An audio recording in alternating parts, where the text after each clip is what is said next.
सभी का स्वागत है। हमारे साथ जुड़ने के लिए सबका बहुत बहुत धन्यवाद है। ध्यान हम बाद में करेंगे, लेकिन थोड़ा सा जैसे आजकल सभी लोगों को संबंधों में दिक्कतें आ रही हैं और कई लोग सोचते हैं कि हम ध्यान करेंगे तो हमारे संबंध बने रहते हैं या छूट जाते हैं। तो ये मेरे पास ध्यान जगत है, पिरामिड ध्यान जगत। उसमें से एक लेख मुझे बड़ा पसंद आया, तो मैं ये चाहूंगी कि वो आप लोग भी सुने। शायद हो सकता है आपने पहले पढ़ा हो, लेकिन एक बार फिर अगर हम सुनेंगे तो उसको हम रिकॉल कर पाएंगे। यह है न्यूटन कॉर्नबेटी के द्वारा लिखा गया है ध्यान जगत में।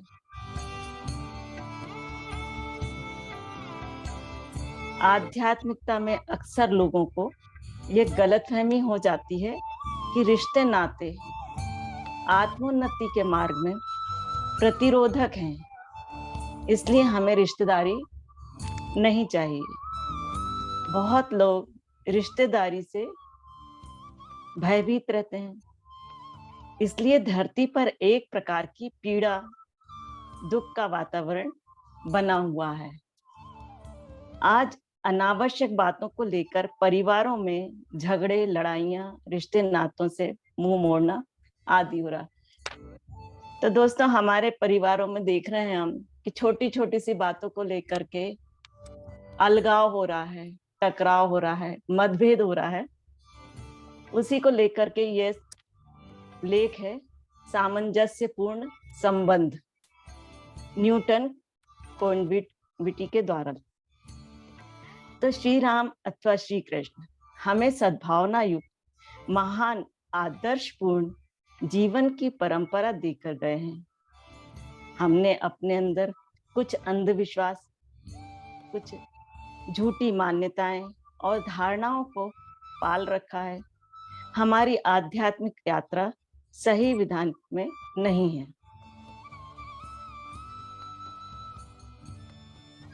क्योंकि ध्यानी अपनी ध्यान साधना से विवेक, बुद्धि एवं सही ज्ञान को प्राप्त करता है, जो रिश्ते नातों को प्रेम और सद्भावना में बांधे रखता है। तो फ्रेंड्स, ध्यान के द्वारा हम अपने संबंधों को अच्छा कर सकते हैं, इसमें ये बताया गया है।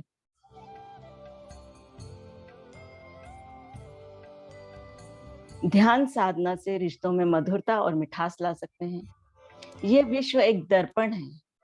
आपके सामने जो भी व्यक्ति आता है वह आपका ही दर्पण है, जो आपके सामने प्रतिबिंबित हो रहा है। आपने जिस परिवार में जन्म लिया है वह आपका चुनाव है। आपने ही माता पिता को, अपने परिवार को चुनकर जन्म लिया है। इस धरती पर आने से पहले जब हम आत्म स्वरूप में होते हैं, हम ही अपने माता पिता को चुनते हैं। तो फ्रेंड्स, यह हम पहले से ही चुन के आते हैं कि हमारे को किस परिवार में जन्म लेना है, कैसे माता पिता मिलना है, इसलिए किसी तरह का कोई टकराव होना नहीं चाहिए। यह हम जब ध्यान में आते हैं तब इसका हमें पता लगता है। इसके पहले तो सबके साथ। तो जीवन के लक्ष्य को साधने के लिए तथा अपने पाठों को सीखने के लिए कहाँ जन्म लेना है, पूरी योजना बना करके ही जन्म लेते हैं। कभी कभी हमने जो अभी तक नहीं सीखा, उसके लिए कठिन एवं कष्टकारी परिस्थितियों को भी हम ही चुनकर आते हैं अपनी आत्मा को उन्नत करने के लिए। हमें इनसे पाठ अथवा ज्ञान सीखना है। हम उन्हें आकर्षित करते हैं। इसे आकर्षण का सिद्धांत कहते हैं। इनके द्वारा हम अपने आप को सुधारने के लिए, आत्मोन्नति के लिए आगे बढ़ते हैं। जब कोई व्यक्ति हमें डांटता है, फटकारता है,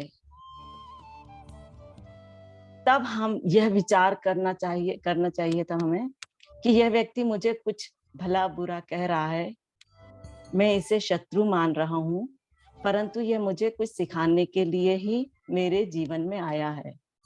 तो दोस्तों, जब भी कोई किसी तरह की कोई घटना, परिस्थिति या कोई व्यक्ति विपरीत हमारे मन के मुताबिक काम नहीं करता, तो हमें उस समय क्रोधित नहीं होकर के हमें ये सोचना है कि यहाँ भी हमें कुछ ना कुछ सीखने को ही मिलेगा।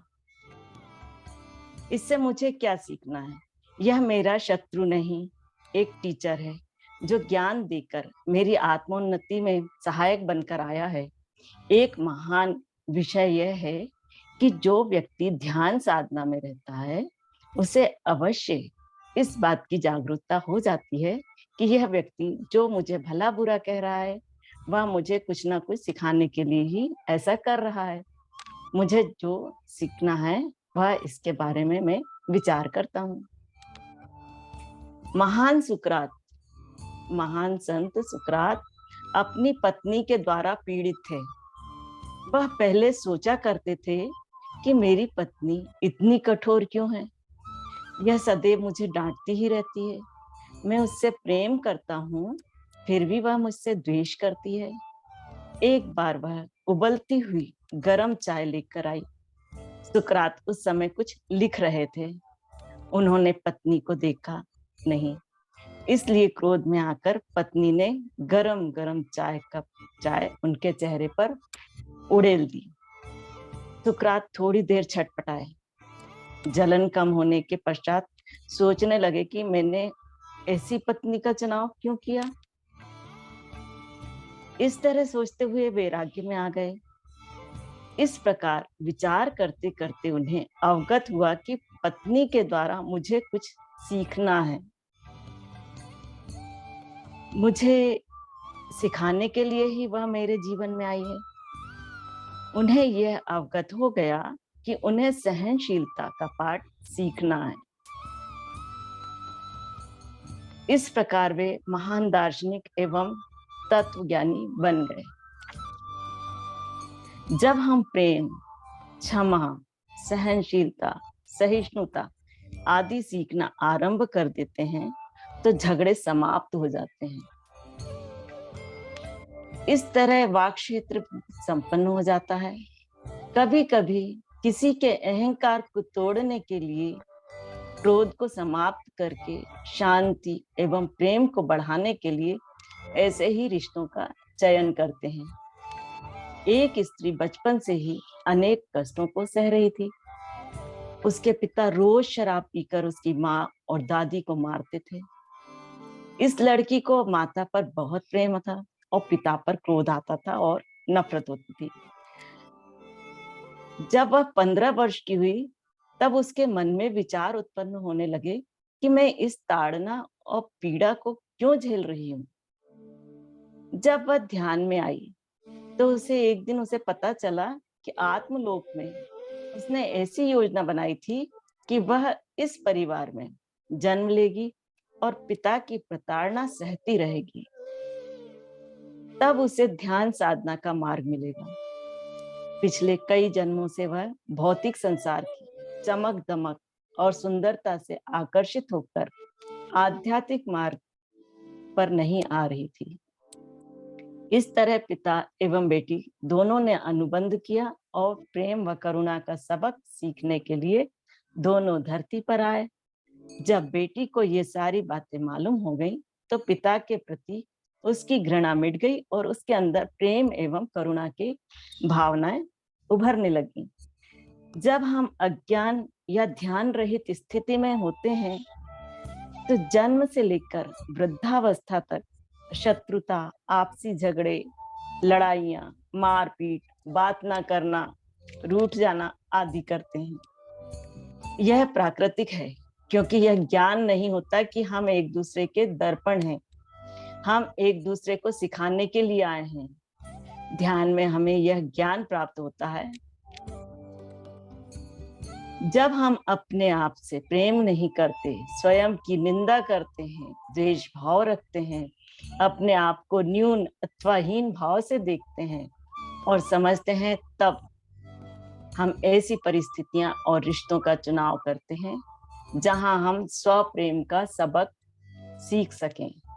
जब आप अपने आप को प्रेम एवं गौरव भाव से देखेंगे तो सदैव आनंद में रहेंगे। अपने आप से प्रेम करने का तात्पर्य यह है कि अपने आप को सम्मान देना, अपने आप से, अपने शरीर के अवयवों से सदैव प्रेम और सद्भावना में रहना चाहिए। इसका यह अर्थ है कि आप स्वयं का सम्मान करते हैं। हमें अपने आत्मगौरव को बनाए रखना चाहिए। अपने आप से प्रेम न करके हम कष्टों और समस्याओं को आकर्षित करते हैं और इनमें उलझे रहते हैं और इनसे जूझते रहते हैं। एक युवक हमेशा अपने आप से घृणा करता था। उसमें आत्म न्यूनता थी, मतलब आत्मविश्वास की कमी थी और आत्मविश्वास बिल्कुल नहीं था।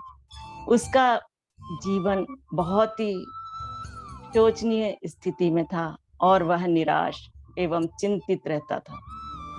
जब भी वह कहीं जाता था तो लोग उसका अपमान करते, उसकी हंसी उड़ाते और उसको कुछ भी गलत सलत बोलते उसके बारे में। वह युवक ऐसे लोगों को ही आकर्षित करता था। वो इसीलिए ऐसे लोगों को आकर्षित करता था क्योंकि उसके खुद के विचार अपने प्रति सही नहीं थे। बचपन से उसके अध्यापक, सहपाठी उसके साथ दुर्व्यवहार करते थे। जब वह ध्यान में आया तब उसे बात समझ में आ गई कि वह अपने आप से प्रेम नहीं करता है और जितने लोग मुझे बुरा भला कह रहे हैं वह सभी मुझे सिखाने के लिए ही आए हैं। ऐसा इसलिए हो रहा है क्योंकि मैं अपने आप से प्रेम नहीं करता। अतः मुझे किसी पर दोष लगाने या उनसे दूर भागने की आवश्यकता नहीं है। मुझे अपने आप में परिवर्तन लाना है। उसमें आत्मविश्वास और आत्मनिर्भरता बढ़ने लगी। वह आत्मोन्नति की ओर अग्रसर होने लगा। जब उसकी चेतना और ऊर्जा में परिवर्तन हुआ तो सारे मित्र एवं बंधुजन उसके सहयोगी बन गए। प्रेम, अपनापन, ममत्व आदि के प्रकंपनों से प्रकृति एवं मानव भी भाव विभोर हो जाते हैं।